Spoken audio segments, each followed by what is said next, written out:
Hey everybody, welcome to your midweek meditation. I'm just on a little hike, actually more of a ridgeline scramble, almost to the peak there.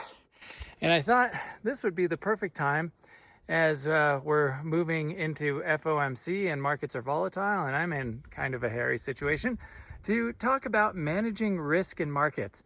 And a lot of folks in the IA community have been talking about psychology lately, and there are multiple archetypes of investors, but the two that I see most often are folks that are perhaps a little too risk adverse, too cautious, and they are afraid to buy when a good opportunity presents itself because what if something keeps dropping more?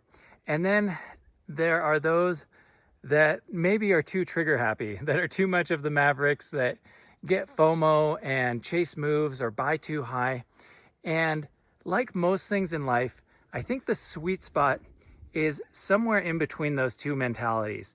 If you can be cautious, read the charts, but recognize when there's a good opportunity to get in and balance that risk and reward and mitigate your emotions, that is a wonderful place to aspire to get to in investing. And the parallel for a jaunt like I'm on today would be that, yes, this is risky terrain to be moving around in, particularly solo, but I'm not going to go out on a day where there are thunderstorms in the forecast and I could get some rain, and these rocks and the drop below me here could get quite slippery and quite hairy.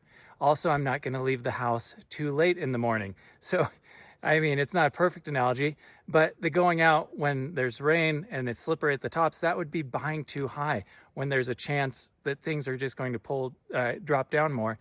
And the inverse is true. If you leave too late off the bottom, you're going to miss getting to the peak. You're going to miss the move. So anyway, there's a lot more to unpack in that.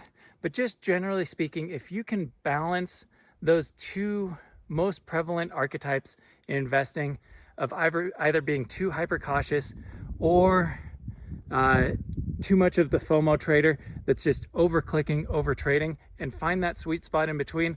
I know it's a little bit different for everybody depending on your strategy, your temperament, your personality, but I would encourage you to reflect upon that and really work to get there, and maybe find some folks that are friends that are also investors so you guys can keep yourself accountable. Anyway, hope that's helpful. I will see you guys on Friday for the weekly wrap up where we're going to have a ton to talk about after FOMC. Bye for now.